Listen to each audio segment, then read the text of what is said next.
What's up, Big Ten fans? Michael Dugan here from internsbig10.com. We got Week 7 predictions. We're halfway through the year. This is a big weekend. We got some interesting games, including Super Bowl Saturday. Let's lead off with that one. Rutgers plays Illinois, the battle for the basement in the Big Ten. This one has excitement written all over it, and I'm not kidding when I say that. This is going to be a close game. It's going to get weird.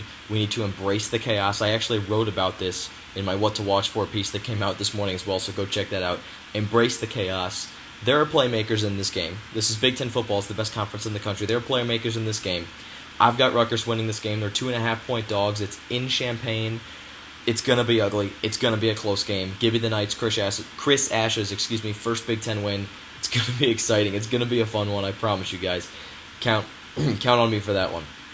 Michigan at Indiana. This is a really, really interesting game that maybe last week I thought was going to be close, but now the more I watch Michigan play, the more I'm confident it's going to be close, but the more I think it also has potential to get ugly. I think that Indiana's offensive line, I don't think that Indiana's offensive line, I know that Indiana's offensive line has struggled this year, and it's not even near what it's been in years past, and that Michigan front seven is fierce, and we know that. However, Indiana pulled Richard Lago last week. Freshman Peyton Ramsey from Cincinnati got the start in the game for Indiana against Charleston Southern.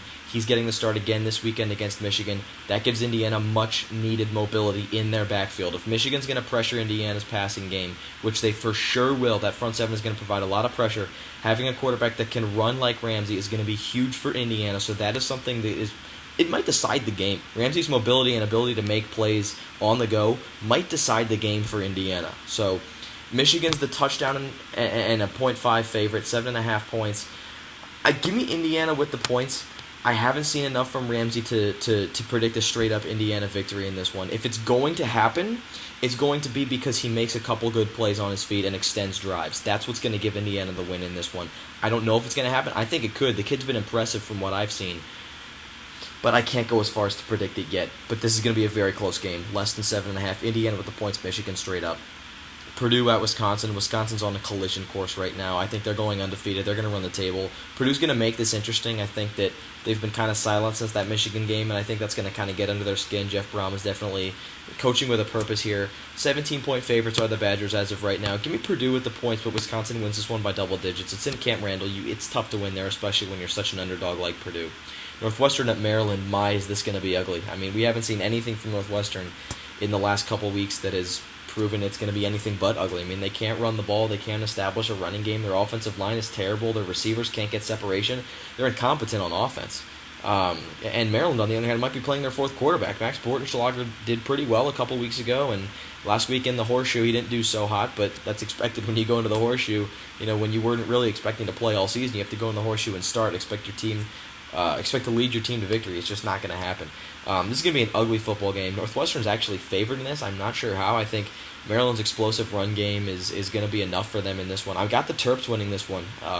Maybe that's my upset pick of the week. I don't know. If I have to make one, I'd probably take this one with the spread. If you don't count that as an upset, give me Indiana over Michigan. I think Maryland wins this game, and I think, obviously, they have to cover those 3 points. I don't think Northwestern has a great shot at winning this game, but, again, they've pulled stuff out of their rear ends before, so that's not going to surprise me in any way if somehow they can magically get Justin Jackson to eclipse that 200-yard mark. But give me the Terps. My best educated guess is the Terps. Ohio State at Nebraska. It's going to be fun to watch for entertainment purposes. I wrote about this in my What to Watch For as well. Mike Riley's coaching for his job right now, and it's Ohio State at home in Memorial Stadium under the lights. It's not going to get any louder. This might be the loudest game that Nebraska has hosted since they entered the Big Ten. So this is going to be a lot of fun to watch. I think it's going to get ugly pretty quickly. I don't think this is going to be that great of a game. I don't have a lot of faith in Nebraska. They're just not that good. Urban Meyer's a much better coach than Mike Riley. Tanner Lee's not that great. And the Nebraska defense, they're not playing fierce right now. Give me Ohio State. They're favored by 24 again. I don't know that they cover. I don't mess with spreads over 21 points. But Ohio State's going to win this game. I don't think it'll be close. Final one, 8 o'clock BTN. Michigan State travels to Minnesota. Minnesota was a team that I thought was going to maybe get to 7 or 8 wins this year after week 3 or 4, but they've kind of plateaued after that. They've been pretty underwhelming thus far. 3-2 right now, 0-2 in the Big Ten. PJ Fleck's kind of hot start has gotten stalled out a little bit. Michigan State, are they back? I don't know. I think we could find out this week.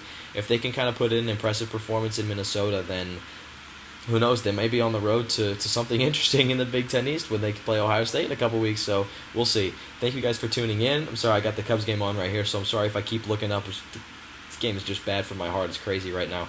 But thank you guys for tuning in. We'll catch you on the podcast on Monday. Don't forget to read my What to Watch For. It came out this morning. Check our Twitter, @InternsBig10. You can follow me at @M_Dugan44, and we'll catch you guys next week on the podcast.